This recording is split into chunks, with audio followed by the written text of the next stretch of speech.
Hello, everyone, and welcome back. This is Kyle with you today. We're doing another episode of Spincast, our podcast series.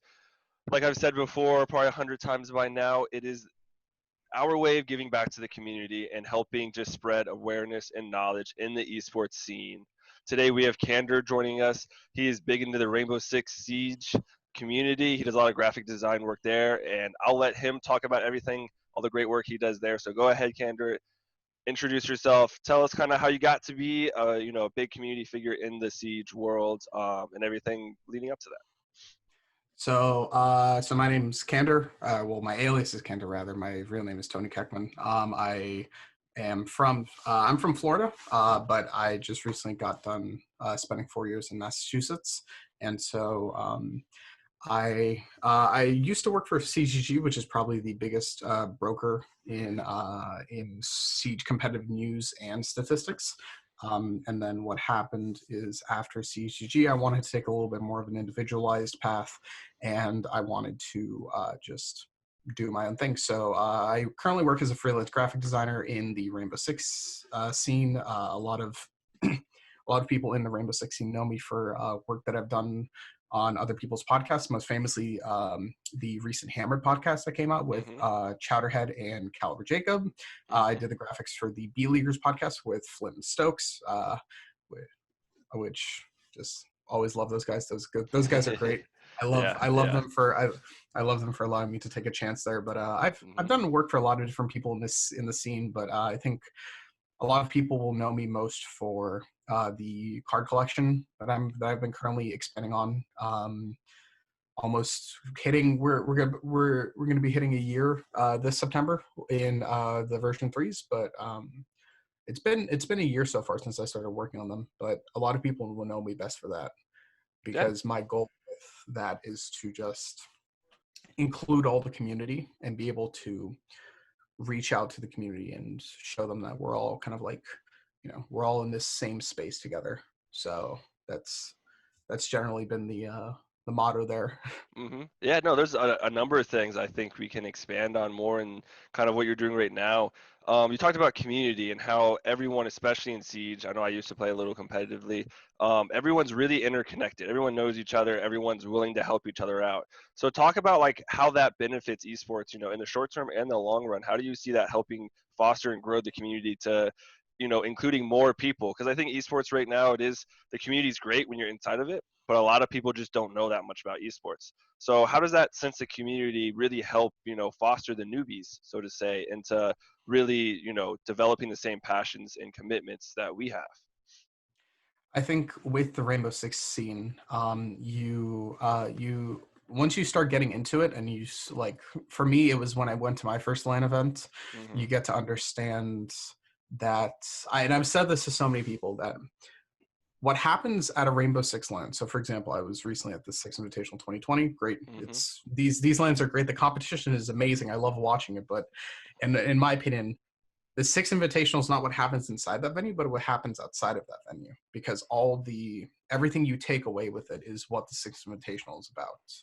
Hmm. Um, and you know that from all the different experiences that you get to have with different people, going out to dinners with like friends, and it's more than just the competition, because there's an overwhelming sense of community amongst people. And I think the connections and the friends and experiences that you have allows you to have a greater connection to what's there.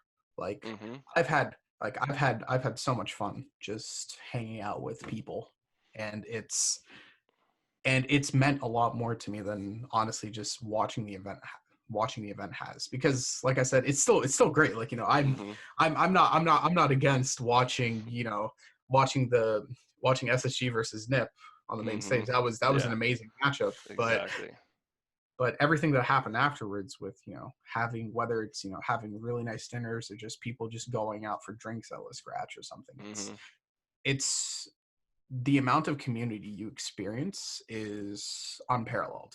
Yeah. Because it's a lot of Siege, like I think Siege is a really close community. When you look at that, when you look at the emphasis that Siege tends to put on, for example, one of my favorite one of my most asked cards, especially when I drop team collections, is like if I forget to drop a coach, I'm gonna Mhm. like people are gonna call me out on that Yeah. stat, Yeah. which is like which is honestly incredible that like even like support stat Mhm. figures in the Siege community are given so much love, Mhm. and I think that's incredible. I mean, Mhm. it's about inclusivity a lot of the time, and so uh, I think with the community itself, it's you get to understand that from a very like off the bat. Yeah. So Yeah, no, I couldn't agree more. I was actually at the Siege Invitational as well, and I went to the Raleigh Major last year. And like you said, it is that community, and I think that's what's so special about esports compared to some more traditional sports like baseball or football. You go to watch the game, but that community, like it's kind of there, but not near as much as esports. Where, like you say, it's not what happens inside the arena that's more important. It's what happens outside. You talk to all the pros, all the sports staff, all the coaches, all the fans are so together that it creates this beautiful community where everyone interacts and everyone's on the same page and that they want to grow their community to the next level, right? Expand Rainbow Six Siege is on the brink of becoming a tier 1 esport. Everyone has that common goal of like how do we get there? What can we do as a community to get there? Which is something that's so special, especially in esports. mhm. Um, so going off that, this card collection sounds very interesting. I've seen some of it. Talk a little bit more about it. So for the people out there that may not be, that aren't into the Siege scene, are they more like playing cards? Are they more like highlight cards? Like what goes into the design process and what are they geared towards? So the card collection, I think it's best if I start from the beginning. I don't think I've ever explained how the emphasis came about, but I used to be a really big wrestling fan. Mhm. So like even still nowadays, I kind of like tiptoe back and forth back into it. But federations like WWE, Ring of Honor, New Japan Pro Wrestling, I loved all of it. It's still very much in my blood, and I remember playing some like really kind of like small like WWE trading card app during one summer in Croatia, and I just thought to myself like, man, I'm bored. I Mhm. gotta I want to do the same thing but for Siege. And the original cards that I did were were operator cards. I did them Mhm. based on the operators, and slowly I kind of did them for pros. And in the end, I've started creating cards for pros, for content creators, cosplayers, talent, desk talent, various Mhm. members of the Rainbow Six community Mhm. members even. And the whole goal behind it is that I, you know, in the end, we're all still part of this community, and I'm somebody who, I want everybody to feel included. Mhm. Whether in whatever capacity it is, everybody's part of this community, and this shows you the scope of people that are involved and people that know each other. Like Mhm. it's like the amount of people that I know that I could just tell based off their face. Like it's crazy. It's crazy meeting some people at a Six Invitational that I just knew because I put their card. I did a card for them, and Mhm. it's just like, hey, I remember you. Yeah, Um, yeah. I but worked with your pictures a lot.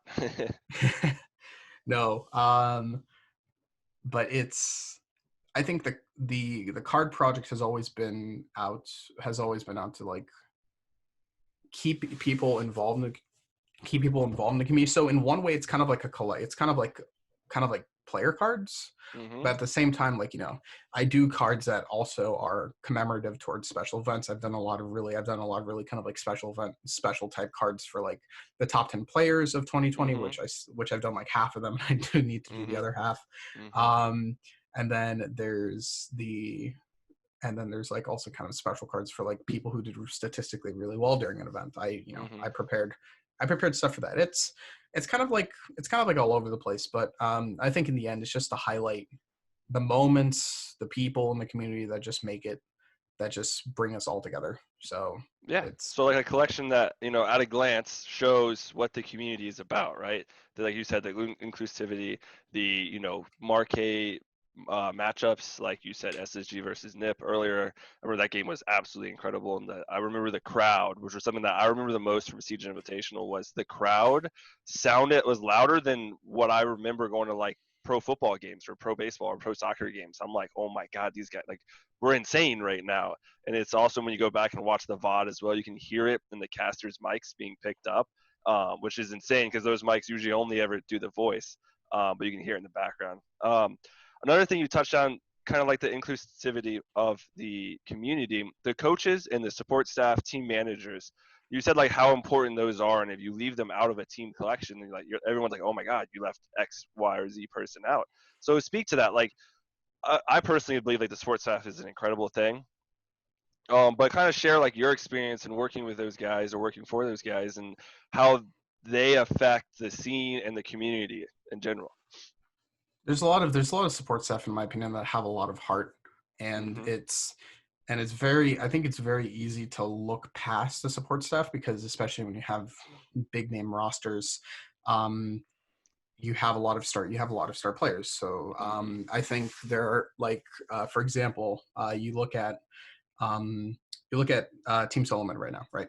They have Mm-hmm. probably one of the biggest players in Siege Yeah, yeah. in I'd say ever. Bolo's a little popular. Yeah. Well, you have Bolo, and then also you have like there's a ton of star power Yeah, just on that team they are a alone. star power. Mm-hmm. Yeah, and it's like Bolo, Geo, Poge achieved all easily star power. Merc's definitely Mm-hmm. getting up there, but and I think it's very easy to look at a team like that and then get lost amongst all those players. But then you have people who work underneath this, who work kind of like under the covers. Mm-hmm. I know their assistant slash coach Data. Mm-hmm. He's a very close friend of mine. This is very outspoken that he's a very close friend of mine, but Mm-hmm. it's very to the bone because I've had more heart to hearts with that man than I Mm-hmm. think I could have ever had. And when you're able to see and understand the passion that these people put into their craft, you understand the level of the level of sacrifice a lot of them do take. Mm-hmm. Um, and I think that's something I think a lot of people will appreciate coaches for appreciating coaches. I mean, I think that's a general Siege mantra, but I think Mm-hmm. when you're able to see that for yourself, you take another step of appreciation for everything that they do, because Exactly. it's I think this is another thing where like people like have tried to like ask ways to like, oh, is there any ways to like rate a coach or something like that, because there's Mm-hmm. really not. Yeah, there's exactly. there's never a way, because there's a lot of work that just goes unseen, Mm-hmm. and it goes unseen for because that's the magic behind the teams. Mm-hmm. Yeah, and I think that So even speaks for the players too and the support roles. And I think the community has trouble in some aspects of judging, okay, what player really is the MVP, who deserves to be in the top 10 list. I knew personally like the top 10 list that CGG did. Um, they do some incredible work over there, but then they had some really notable support players that were left out of that list. And there was a large kind of hit back in the community, and they were like, these were all fraggers, all Jaeger mates, basically. Is kind of like the mantra goes in the seed scene. But it really is hard to extrapolate what anybody does at that support level, whether it's a support role in game, whether it's support role outside of the game, whether that being a coach, team manager, all the support staff that goes into the logistics, team planning, team house. I mean, I know some of those guys have nutritionists and all that kind of stuff. So it really is awesome, like you said, to see firsthand what goes into it, and you can appreciate it because you are seeing it firsthand. Like you can hear about it, you can see it on Twitter or Reddit, but like you said, when you experience it, it's that next level. yeah, I think there's a level of it that you understand that's passion driven work. And when you see those support staff members, it's absolutely just mind boggling Mm-hmm. how dedicated they're to their craft. So leaving them out, is by no means an option that I ever want to do. And like Mm-hmm. it's and like to a degree, it's always interesting to find out, like it's always interesting to like find out especially who's working behind all these teams. Mm-hmm. And it's just nice to keep in tabs with all of them. So like I think every, like, you look past, you have all these coach players, etc. And then also I've kind of done a little bit of like trying to go into org staff and like try to show a little bit more appreciation towards Mm-hmm. org staffing, because they are also tangentially another important part of the organization. Exactly. So I mean, I've done some stuff for org staffing recently. I'm trying to do a little bit more just so I can get a little bit more appreciation out there for others. But I think there's just a lot of work that goes on behind the scenes that Mm-hmm. like you need to you need to just be there to see it, and and it sets the complete tone apart. And so Mm-hmm. I think that's why they need a lot more. That's why they get a lot more appreciation in the siege Exactly. scene. Yeah, I think the siege scene is being a little smaller than some other of the tier one esports. You definitely get more appreciation, like you said, a little more exposure at that level. And definitely the players are always the first to hop on and say, "Hey, we can't do this without our coach, without our sports staff, without our org people." And people, you said they don't know. It's not a lack of respect or a lack of any kind of negative behavior. It's just people just don't know what kind of work they do and the importance of all the logistical work and making sure the team is in tandem with what Ubisoft needs them to do and what their org needs them to do. And you need those, middlemen, so to say, those people with those really good managerial and communication skills to foster that and make sure it's still going in the right direction and everyone's on the same page. So Yeah. we've talked a lot about the passion and a lot about the community in Rainbow Six Siege specifically.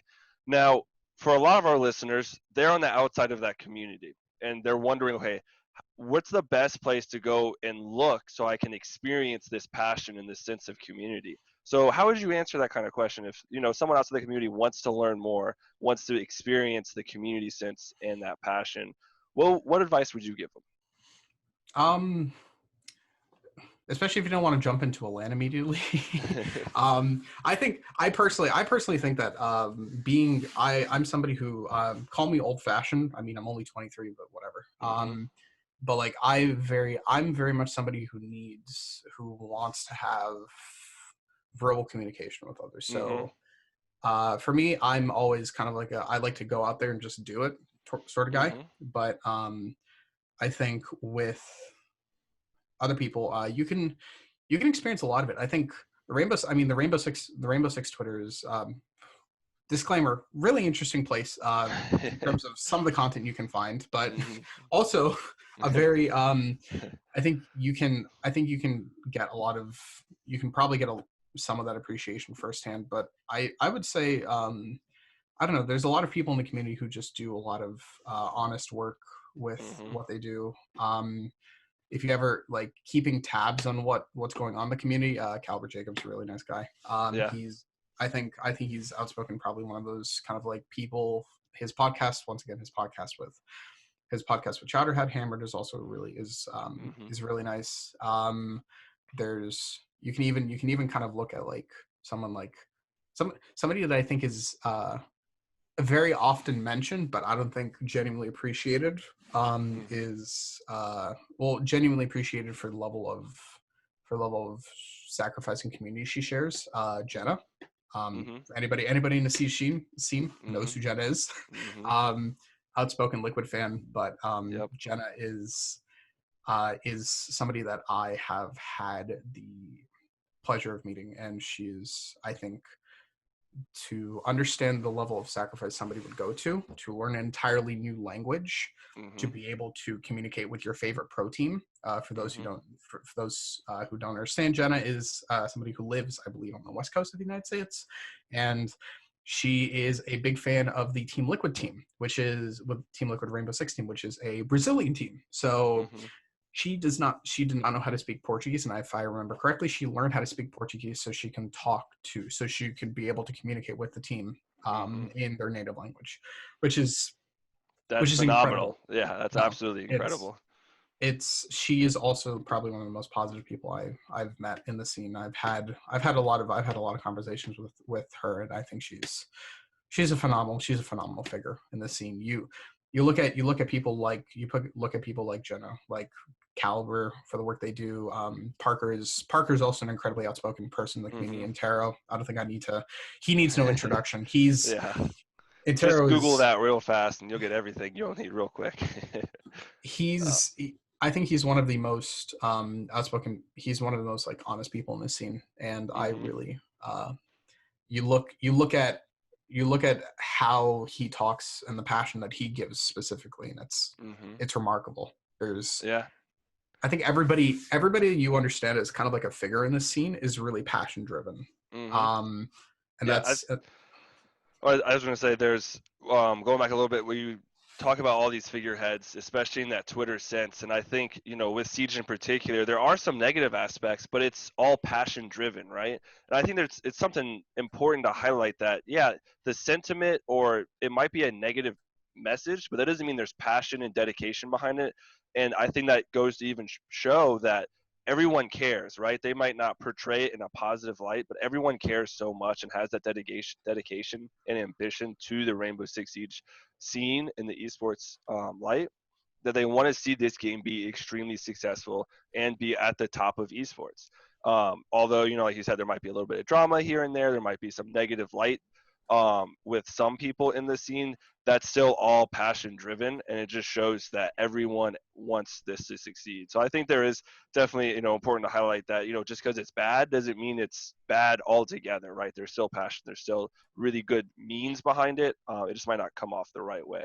But there are a number of figures you can, like you said, in tarot and Jenna, that really embody the positive side of things and that everyone's working together and all of that. I think also, I know you've seen it in the scenes, that the pros are always constantly giving feedback with the community and to Ubisoft to like, hey, you know, we understand that and it is kind of hard in Siege that there is a big divide between the pro scene and like the people that play just ranked or casual. That the level of understanding is completely different, right? The way the game is played is completely different. And that is that's very hard to address. How do you balance a game where you have community A that's really big and community B that's really big, and they play the game completely different, but yet it's the same game. But yeah, there's so much passion in all of that.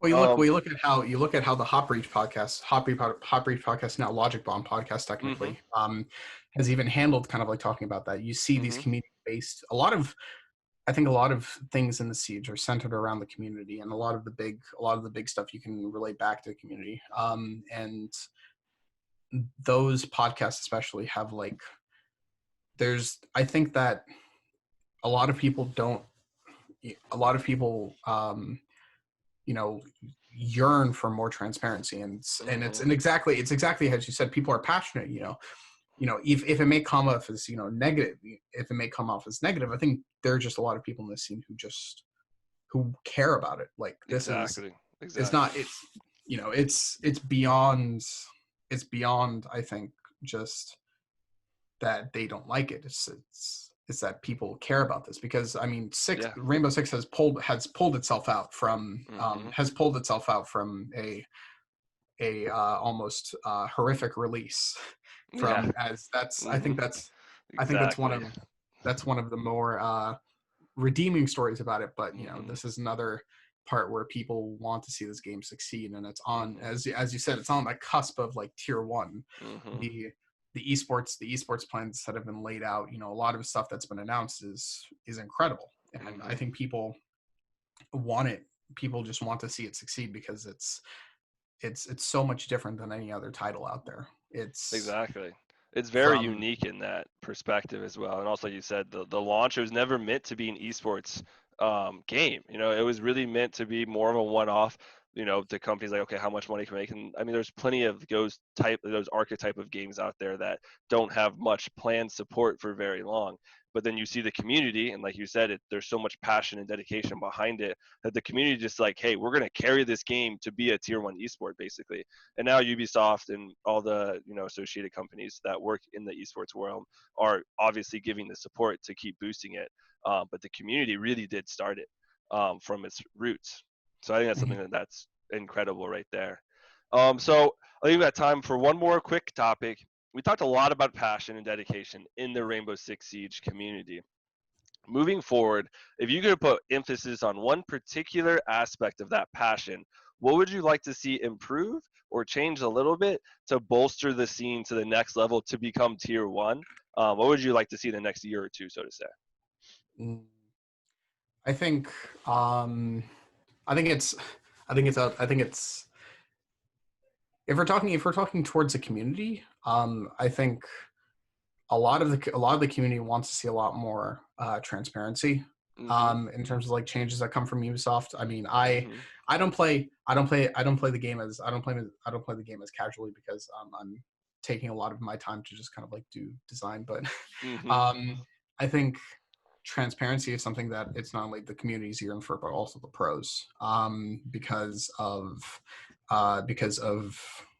it's just it's always nice to know what's going it's always nice to know what's going on. And Mm-hmm. I think if I think a lot of the explanation can be um if you can if there's like decent explanation that comes off of it, then Mm-hmm.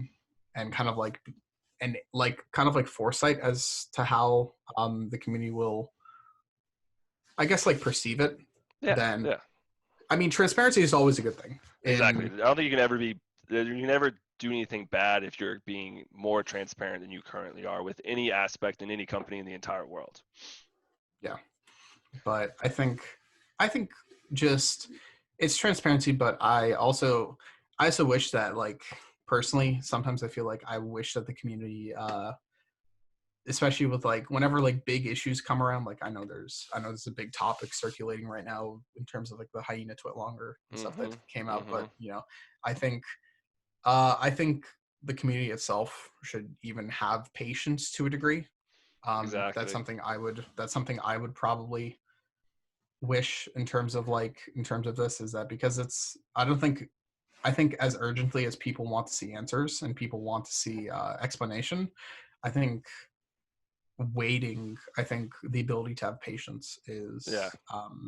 is kind of like paramount for the community Exactly. And I because think, yeah, I think when we're talking about passion, that kind of stuff, I don't mean to cut you off, but that was a good topic right there. Is that the community is so passionate that we touched on it a little bit earlier that it can turn negative, right? I mean, any kind of energy when it's fueled so much can obviously go towards a more positive side or towards a more negative side. And sometimes, especially when there's already a negative sentiment or a negative light being shed on the current scene, that that's just naturally where everyone's going to funnel their energy. And like you said, having that patience, I think, will go a long way, because there are answers out there, but I'm sure there's so much red tape and legal stipulations, and especially in this time, usually companies can't say much because whatever they say, like you said, will just be torn apart, ripped to shreds, and only the bad stuff will ever be the stuff that's carried through the community.